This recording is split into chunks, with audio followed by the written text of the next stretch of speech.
listening to the Pharmacy Podcast Network.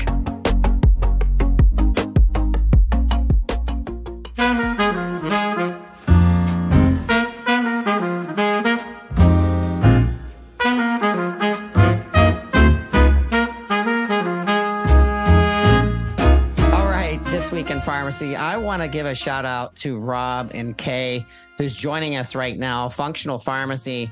There's a program called Beyond the Labs, the ultimate training, coaching, and mentoring program to implement and grow your practice. And this is very meaningful and very timely right now on the eve of 2024, when we know many of our pharmacists are looking to grow their businesses, and community pharmacies is looking to make a difference and bring out some cash-based programs that can really help their community live better. Kay and Rob, it's so good to have you here. Thank you, Todd. It's great to be here. Thanks for having us. All right, Rob, I've been a stalker and fan of yours for years now, and I've been watching you grow your business, your brand. You are my functional pharmacy godfather, and you really set the trend when it wasn't even considered that popular 15, 20 years ago about what it meant to be a functional pharmacist. So I have great admiration and respect for what you've done, of watched you mature your programs over the year.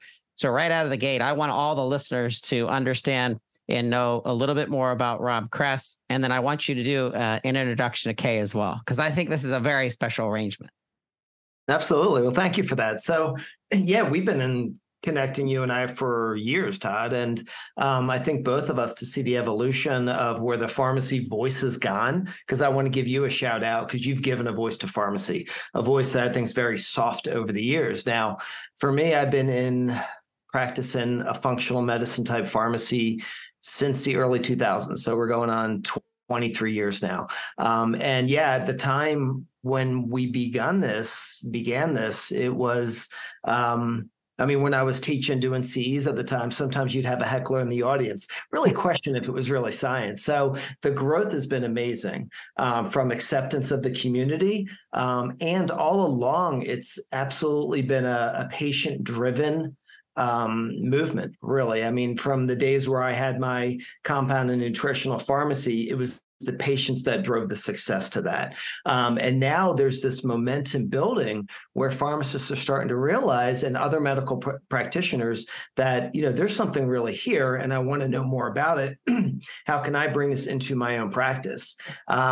Kay, which I was very fortunate to connect with coming on a little over 5 years ago. When we met each other, I think it was one of those, wow, you're kind of weird like I am, practicing a unique form of medicine. And Kay is a phenomenal physician.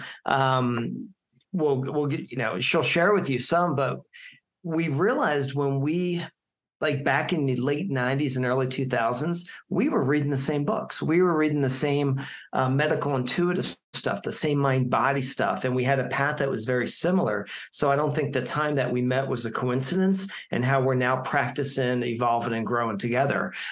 Kay has done numerous certifications and practices, from IFM to, she'll share with you more of it. She's got a great TEDx on there, which is basically how your biography is your biology. So it is that continuum of what our health is, and it's how we practice and look at everything. So I'll turn the rest over to this position here. Okay. I'm so excited you're here. There's something very special when you get a pharmacist and a physician in the room that are parallel and are thinking on the same level as you're looking for our patients and what they really need. And you're kind of seeing through all of the buzz and all of the crazy pharma commercials, and you're boiling it down to what truly works for the individual. And it's really, it's playing exactly on what we see in a narrative from CMS, from our PBMs, from our insurance companies, that medicine is changing. And it's finally a door open for physicians and pharmacists to really dig into functional pharmacy. So Dr. Kay Corpus, it's good to have you here.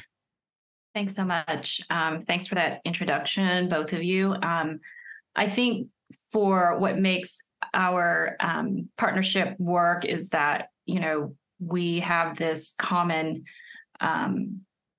desire to do no harm. And we have this incessant need to know why things are happening and root causes, and we kind of don't stop until we get there. So, and I think, we've lost a lot of that in clinical practice. So, yeah, I think we're both always searching for, the truth, and that is wherever it comes from, not just, the physical body, but mind body stuff. I mean, there's a lot of different kinds of, healing modalities and types of medicine that we have available to us. So we just, want to use all of those avenues to help the patient. So it's a lot of fun because, our outcomes are awesome. And it's really nice to hear that the patients really change and transform on a foundational level. So that's where our practice really focuses on, is foundations. We're not super into all the, the cool, I mean, we do some testing, but all the edgy and sexy stuff, we're kind of not really pushing that so much. So you can teach basics and foundations over and over and over again. I think we will until the day we transition from this earth, and it's, it'll just be something that people need to focus on. So I like the fact, Rob and Kay, that you aren't following trends. You're not setting out to take advantage of something that is finally getting traction.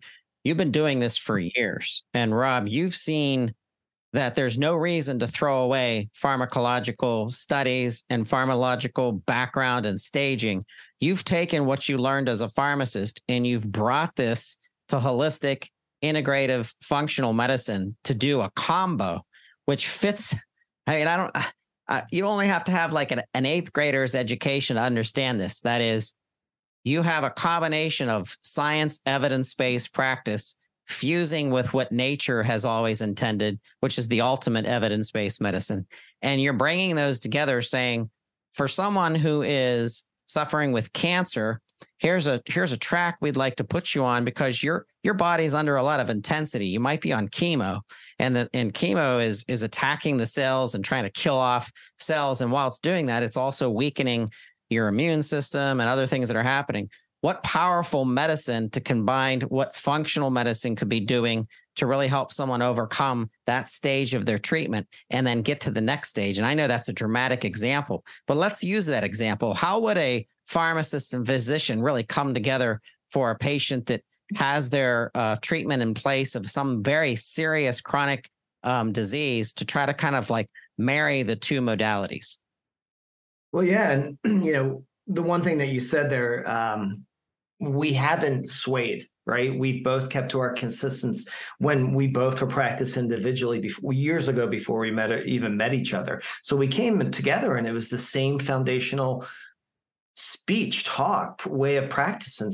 So it only made sense, and it is truly foundational. So, I think we got to realize most disease grows out of a fundamental issue, right? So we need to go back to that fundamental issue to adjust it, to support it and strengthen it. We'll give you an example would be, a lot of times people, to use a term that Kay used, people want to go into like the sexy testing and protocols, but maybe the patient's not ready for that. Maybe the patient has a weakened base. Their constitution may be a little weak. Maybe their adrenals are off. Maybe we got to support their detoxification organs before you start on this ultimate kill on their body. So there's kind of this symbiotic approach that we want to work with the patient. Because the patient comes to us with a disease state, with a complaint, with how they're feeling, and we want to find that ultimate goal, but meet them in the middle on how this can best be progressed. And I think that's the cool thing about this functional approach. We're all co-creators in this process. So there will never be one protocol for one disease state for every patient. We need to take the patient specifically, and that's a lot of it right there. I watch you weekly, Rob. Like I said, I'm a little bit of a pharmacist stalker, and watching the way that you've grown and the walks that you take every morning as you're talking to your audience on Instagram. It's very telling that you're practicing what you're preaching. And I'm wondering, when did that lifestyle change for Rob? It's been over 20 years for you, because I've been watching you since I can remember. I think 2012 or 11 or something. But Kay, when did you recognize this fast food diet, this fast food medicine, this let's take a pill for everything? It's just not part of what is base good health. And you have to combine some things in order to get the most out of life. When did you realize that our fast environment and our pace is just anti-human and it's not good for us? And when did you kind of like wake up and be like, wow, I'm going to fuse my medical career with the world of functional medicine? So, well, I think always the best teacher for me is when I have to go through my own initiation, right? So, I mean, training is pretty brutal, and living on French fries and infusion of caffeine for many years, trying to get through the night and through your call nights, and be a good doctor and not make mistakes. So, that can only last for so long, particularly if you're starting a family and having kids and all the other peripheral things, and you're just tired and you just can't show up the way you need to show up. So it was from my own experience of burnout, I will say that. And,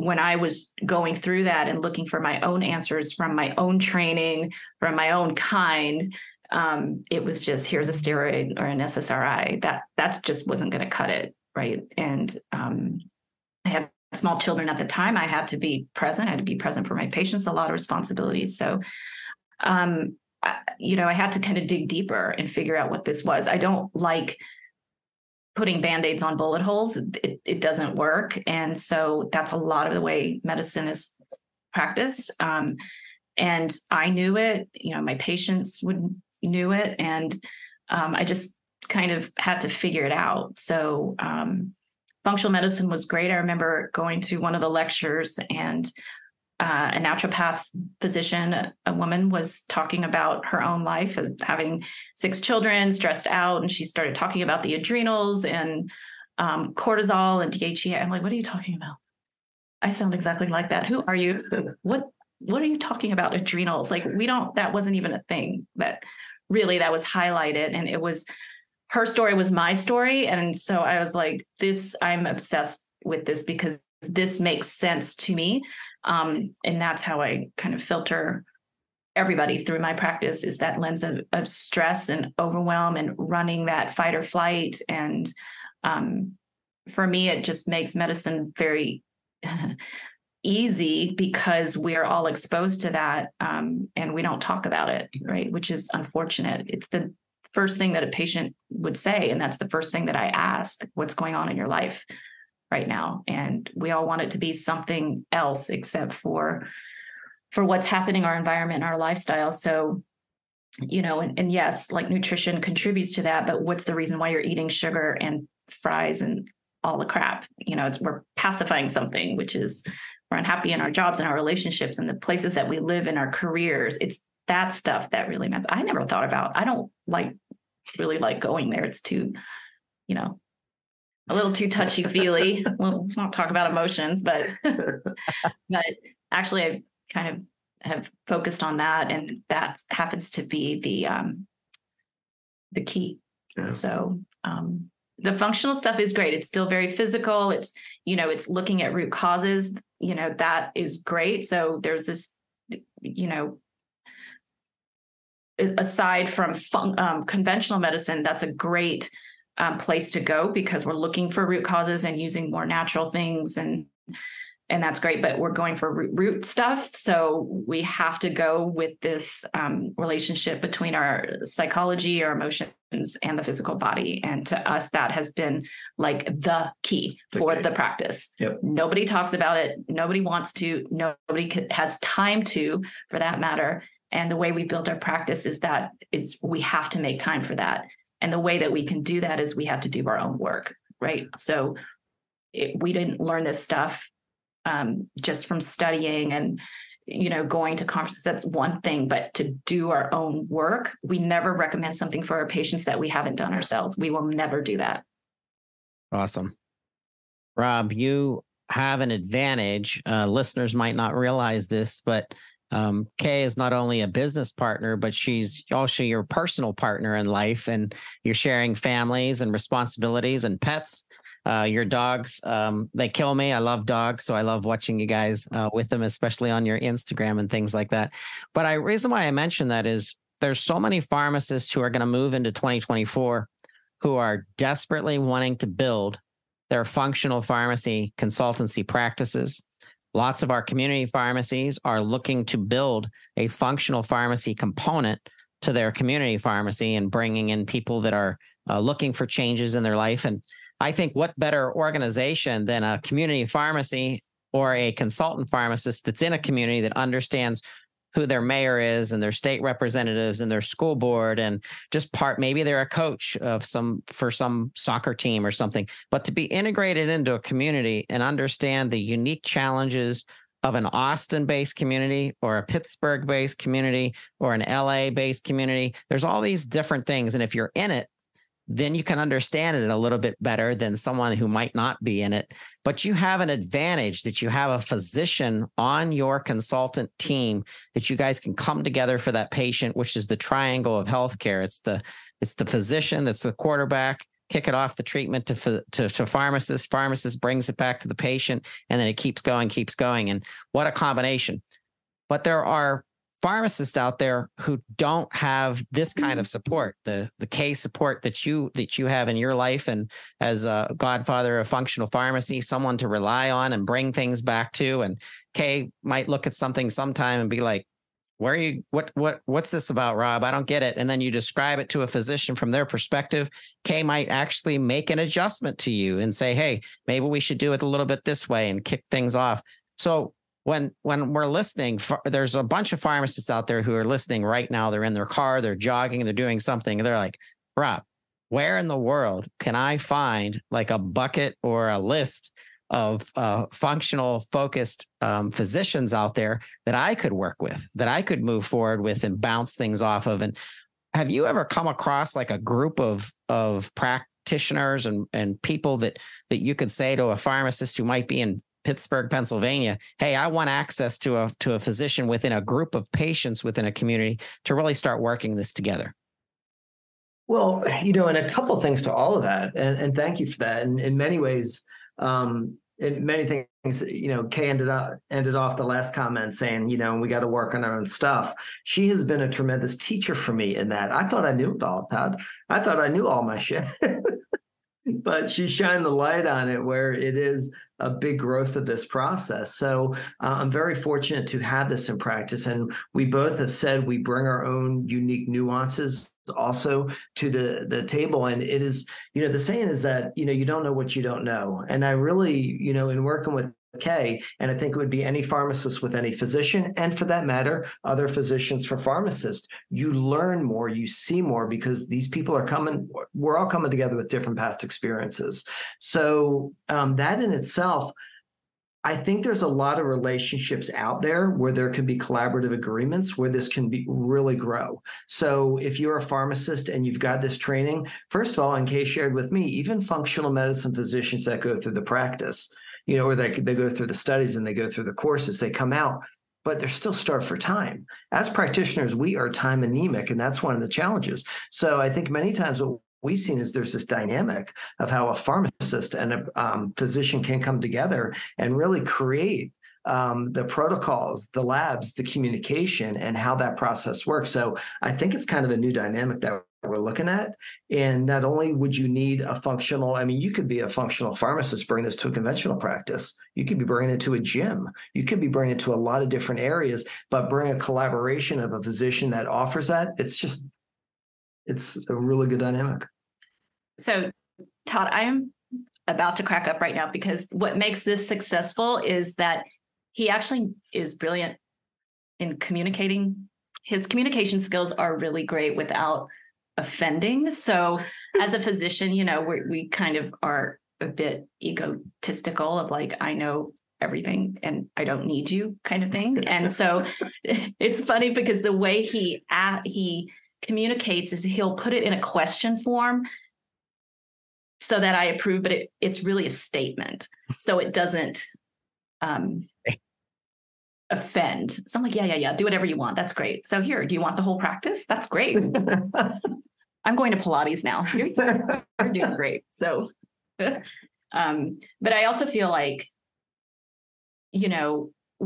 you pharmacists are an underutilized group of people. Your brains work phenomenally with this kind of stuff. And, as a clinician and, in primary care, unfortunately, we don't have the depth of knowledge you do with all the medications. I mean, obviously that's a problem with polypharmacy and a lot of the, drug interactions and nutrient depletions that happen that don't even cross the mind of a physician, really, which is unfortunate, right? And so to have somebody, I always use pharmacists, even when I was in training, because I'm like, I don't know what I'm doing. Can you back me up here?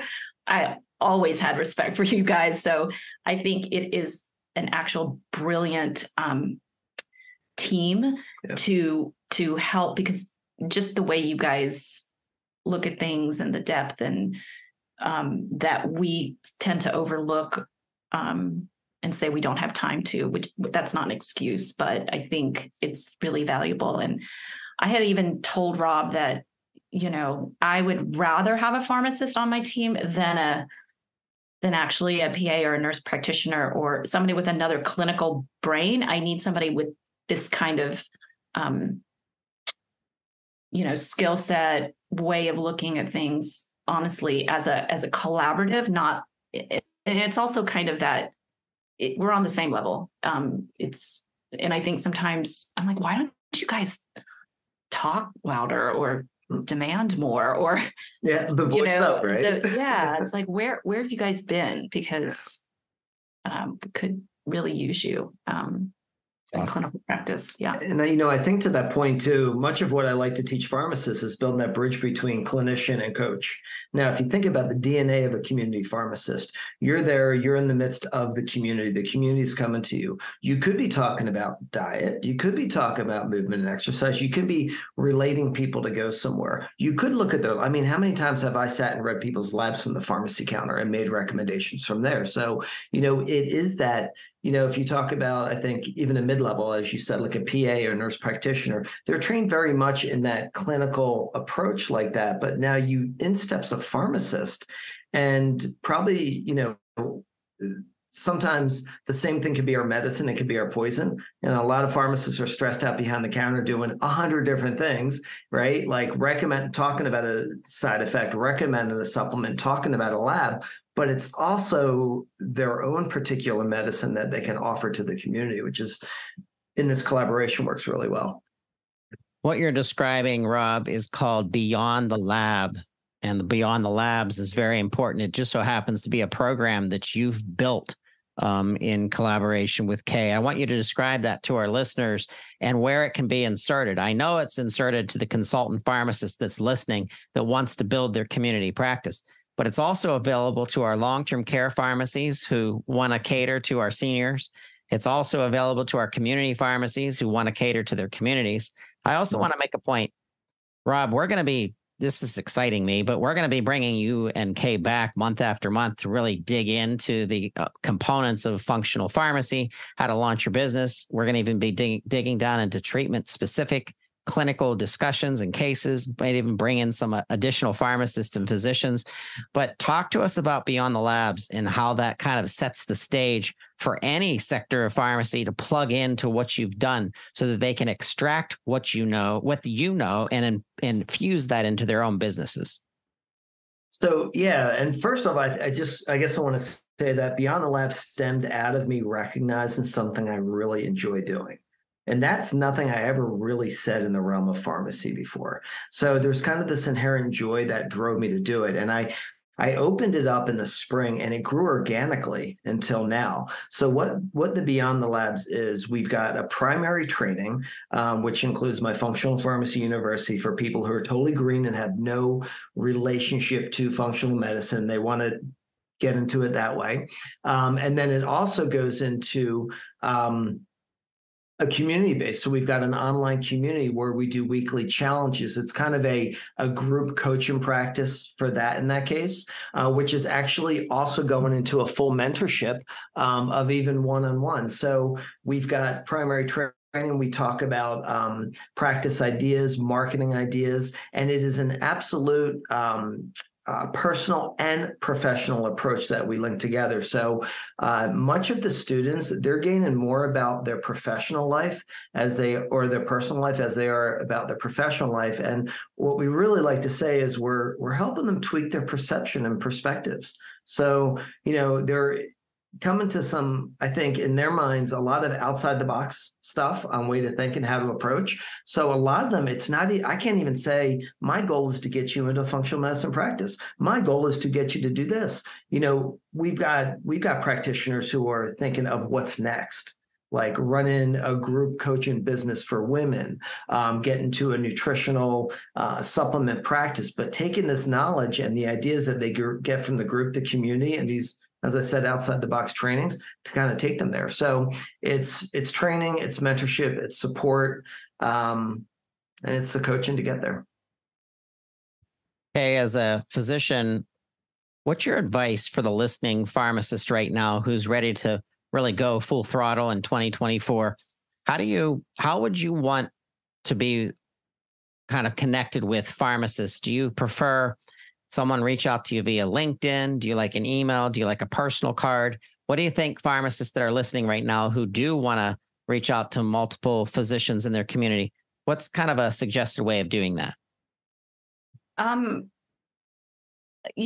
feel like, just contact, the doc, go to lunch. This is all about, jiving with people and personalities. And I think, if the doc can meet you and get to know you and trust, it's the trust factor, really, and pushing a little bit past. I wasn't totally comfortable in the beginning of giving up all that I had in my practice. I really wasn't. It was like, you got to prove yourself first, dude, because I don't know. This is my thing, and I'm not going to give it up that easily. So it took a couple years. Took a lot of dinners. Yeah, so. It probably paralleled the relationship too, because Rob had two jobs: A, to get this physician to pay attention and to maybe do some business, and then B, to become the love of his life. So you had two challenges and actually those are probably ongoing, Rob, as a man of a wife. I know very well what that's like. So we're always honing our sales skills. That's right. Well, I'm excited. I'm excited that the PPN is just thrilled to be working with you, Rob, our godfather of functional pharmacy. Kay, the extra power that you bring to this is so special, and I think it's going to resonate well with our listeners. I know it will. A shout out to our listeners listening right now. I want you to check out functionalpharmacy.com. That's, once again, it's functionalpharmacy.com. And there's a tab that's called Beyond the Labs. I want you to take a look at that program. Sign up, let us know what you think. Rob, we are so excited. We're having you back every month, once a month, just to give us an overview of what's happening in functional pharmacy, as specific as treatment modalities for different chronic disease states. But share with our listeners what they can expect from the functional pharmacy. Well, I think a lot of that, it's we're going to be sharing with you real life examples, things that might seem profound, but are very common that we all see in our practice. Unique ways to look at it that might not even seem to be apparent at first. So we'll be giving examples. We'll be having guests on. The idea is to really get you all comfortable, involved, and open up your perception to see all that's out there in these realms of what we like to say is a beyond functional approach. And yeah, we are bringing the best of age-old wisdom and modern day discoveries together. I love it. Well, we're excited about this. I want to thank you, Rob and Kay, for giving us this time and this commitment to bring this kind of content to the Pharmacy Podcast Network. This is a big part of our 2024 initiative, is to really transform pharmacy by infusing different programs that our community pharmacists and consultant pharmacists and long-term care and specialty pharmacists can implement into their day-to-day practice. Shout out to our listeners. If you are interested in working with Rob, if you're interested in expanding your functional pharmacy business, once again, you can find Rob at robkress.com. That's R-O-B, Kress, Kress.com, or just go to functionalpharmacy.com as well. Regardless, Rob, Kay, I want to thank you for today and being part of This Week in Pharmacy. Thanks so much, Todd.